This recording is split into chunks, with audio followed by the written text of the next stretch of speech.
Começando esse tempo comum da igreja, já estamos no quarto domingo, e a igreja nos propõe ao longo de todo esse ano o Evangelho de Mateus, e é um evangelho onde Jesus vai catequizar o seu povo.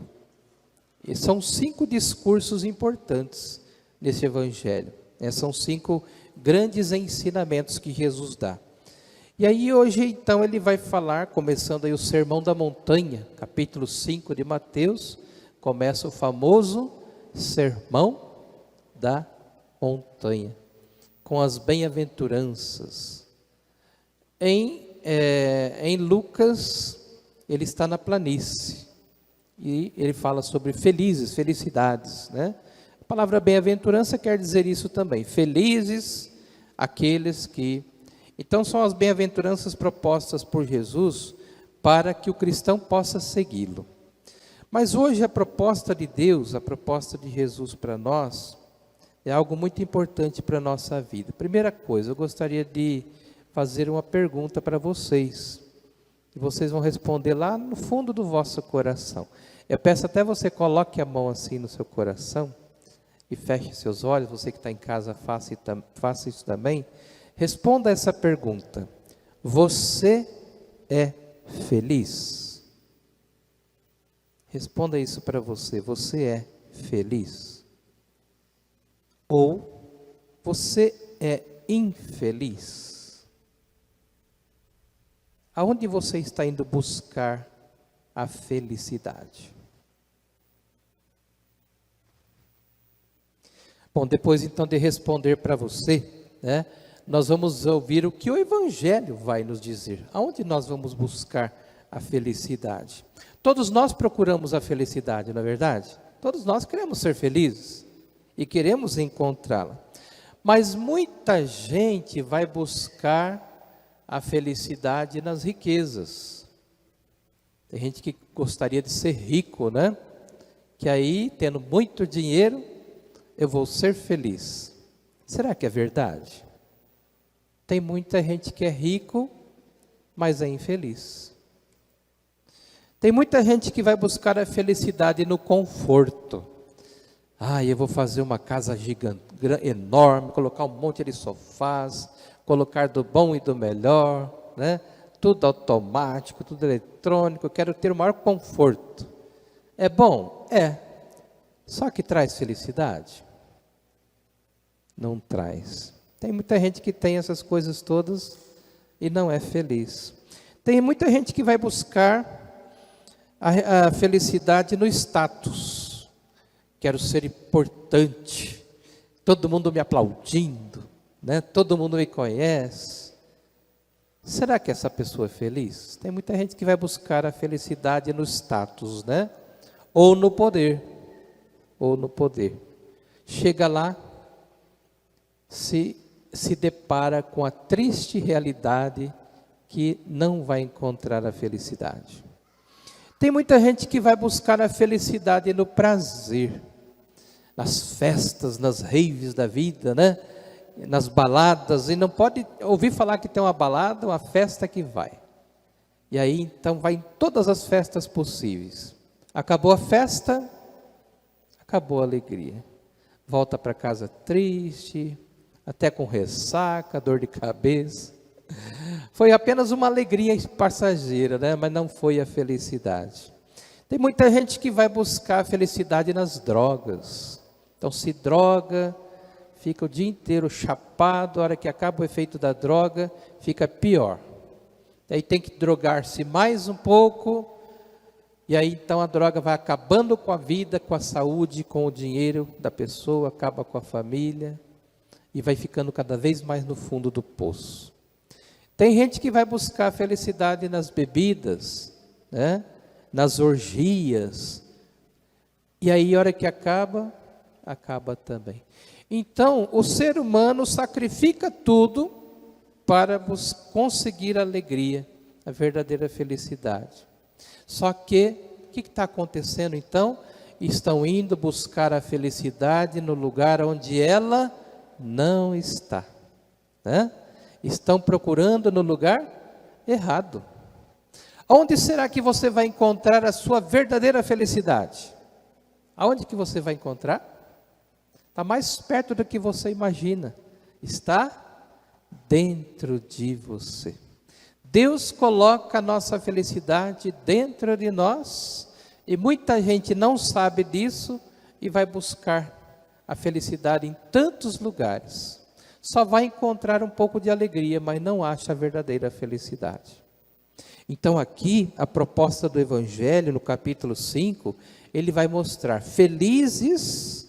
Então Jesus sobe na montanha, antes dele começar a falar, ele sobe na montanha. O que é a montanha para o judeu? Era o lugar do encontro com Deus. Todas as vezes que o judeu queria rezar, se encontrar com Deus, ele subia na montanha. E nós não temos nenhuma montanha aqui em Três Fronteiras, né? Qual que é a nossa montanha? É a nossa igreja, né? Aqui se transforma na nossa montanha. Aqui é o lugar do nosso encontro com Deus, onde Ele vai nos falar, onde Ele vai nos ensinar. Jesus sobe, aqui vai dizer no Evangelho, Ele sobe na montanha, senta-se. O sentar para o judeu é o sinal daquele que é o mestre, que vai ensinar. Então Jesus sentou-se para ensinar, e todos ficaram atentos.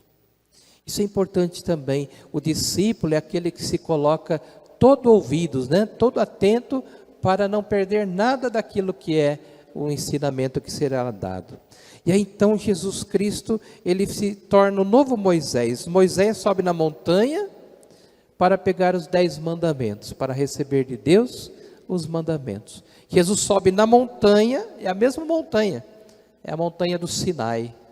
E ali então, ele vai proferir essas bem-aventuranças, que são os novos mandamentos, claro, sem deixar o do Antigo Testamento de lado, mas ele vai nos propor, né, essas bem-aventuranças, que são, então, como que um limite, né, um caminho, um roteiro, para nós encontrarmos a felicidade. Felizes, então ele começa, né, felizes os pobres em espírito. Para Mateus, ser pobre não é aquele que está sem dinheiro, mas ser pobre é quem põe em Deus total confiança. Então, ser pobre em espírito, e aí a gente tem que diferenciar, né? Tem gente que é pobre de espírito. Ser pobre de espírito é aquele que não dá valor para nada, né? Aquela pessoa que não tem nada, não quer saber de nada, é pobre de espírito. Não, nós não podemos ser pobres de espírito. Nós temos que ser pobres em espírito. Ou seja, pobre em espírito, mesmo sendo pobre ou sendo rico, você não vai dar valor às coisas, às riquezas, né? Você vai dar valor mais às coisas de Deus. Esse aqui é o caminho da felicidade, né? Mesmo tendo as riquezas. Então, coloque toda a sua confiança em Deus. Felizes os aflitos. O mundo vai dizer: você não tem motivo para aflição não, vai fazer festa, vai andar para lá, para cá, você vai ficar alegre o dia inteiro. Mas quando eu disse agora, né, quando acaba, você volta ao normal. Então, muitas vezes a aflição significa o quê? Você se preocupar com a vida, com aquilo que poderá acontecer.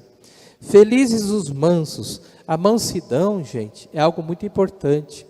É a gente se colocar como aquele que está dependente das coisas de Deus e também do mundo de hoje, né? Ser manso, ser humilde de coração. Ter fome e sede de justiça. Procurar sempre o que é justo. Muita gente foge da justiça de Deus.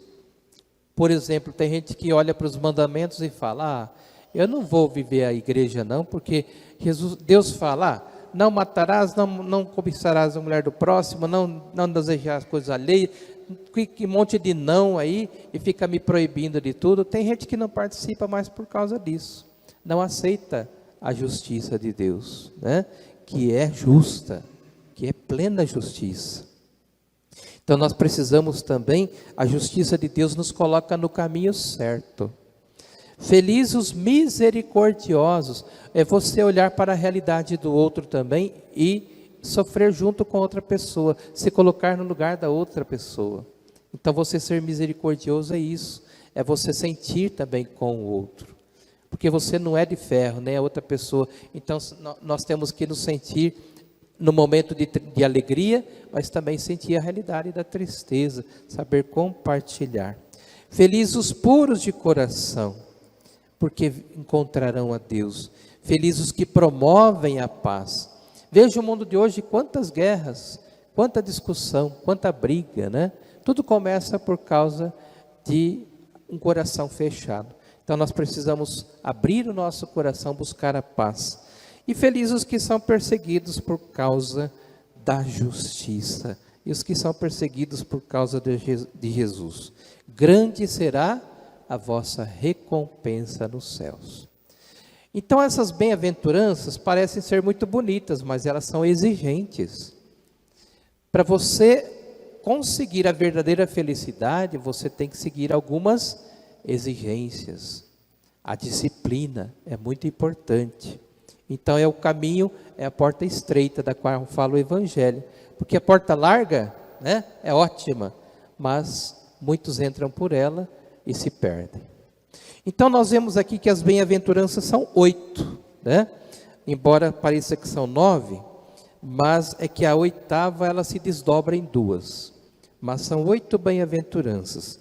Na tradição espiritual, lá no cristianismo primitivo, o número 8, ele indicava um dia depois da ressurreição. Ele se reuniu no primeiro dia da semana. Por isso, os batistérios, onde se recebia o batismo, sempre tinham uma forma octogonal, ou seja, 8 lados. Os batistérios antigos tinham 8 lados. O número 8 indica vida que não é interrompida pela morte. Ou seja, o Evangelho quer indicar que, acolhendo as bem-aventuranças, se tem uma vida dentro de si, que então será capaz de superar a morte. Olha que coisa bonita, né? É por isso que nós, quando fizemos o nosso batistério, aqui da igreja, nós resolvemos fazê-lo daquela forma que se fazia antigamente, em forma octogonal. Ou seja, quem se batiza ali significa está sempre ressuscitando para a vida eterna, né? Depois da missa você pode ali dar uma olhadinha, né? Inclusive em cima tem um mosaico, o único mosaico em 3D que você vai encontrar aqui no Brasil é aqui em Três Fronteiras, né? Parece que os peixinhos estão nadando, na verdade é em 3D o mosaico, né? Mas essa forma octogonal da pia batismal significa isso, a vida que vence a morte, né? No 8º dia, Jesus aparece. Eles começam, então, a tradição de sempre celebrar a Eucaristia. Na primeira leitura, o profeta Sofonias também vai afirmar que são felizes os pobres e humildes, que depositam a sua esperança no Senhor. Já no 2º capítulo do profeta Sofonias, felizes aqueles que colocam a sua esperança no Senhor. No Antigo Testamento, percebe-se que houve uma época em que a riqueza era tida como bênção de Deus, mas depois eles foram mudando de ideia. Notou-se que a riqueza era fruto da corrupção, da exploração e do engano. Então, nesses casos, não poderia mais ser bênção de Deus. Então, o profeta Sofonias, ele vai viver com esta realidade. Então, ele vai nos falar, é melhor a gente ser pobre no Senhor e buscar a nossa esperança no Senhor, não nos bens materiais. E São Paulo lembra também aí na segunda leitura, que os primeiros a serem chamados por Deus são sempre os pequenos, os fracos, os que o mundo despreza, né? Até fala uma palavra aqui, os estúpidos, né? Mas é os mais simples, né? Tem uma frase que eu acho bonita, Deus não escolhe os capacitados, né? Mas Ele capacita os escolhidos. Então veja, prova disso somos nós aqui, eu, vocês, né? Gente simples, humilde, mas que procura sempre se aperfeiçoar no Senhor. Porque é no Senhor que nós devemos nos gloriar. São Paulo vai dizer isso, né? Quem se glorie, glorie-se no Senhor, né? Então nós precisamos ter essa humildade. Por mais que a gente tenha dons e que a gente pode colocá-los em prática, sempre é para Deus. É sempre Ele que deve ser glorificado. Convido a todos a baixar a cabeça, fechar os olhos, coloque a mão no seu coração e diga assim para o Senhor: Senhor, que eu agora busque nesta palavra forças para viver o meu dia a dia. Senhor, eu quero agora encontrar a verdadeira felicidade, que não está fora de mim. Fora de mim eu encontro muitas alegrias, muitas coisas boas, isso é importante. Mas a verdadeira felicidade eu só vou encontrar na sua palavra, em servir-te, Senhor. É no Senhor que eu vou encontrar a verdadeira felicidade. Dá-me, Senhor, essa graça, para que eu possa viver as bem-aventuranças no meu dia a dia, e assim trilhar os caminhos que tu, Senhor, propõe a cada um de nós. Obrigado, Senhor, por essa palavra que está fortalecendo no meu coração esse espírito de vivência do amor de Deus no meu dia a dia. Obrigado, Senhor. Amém.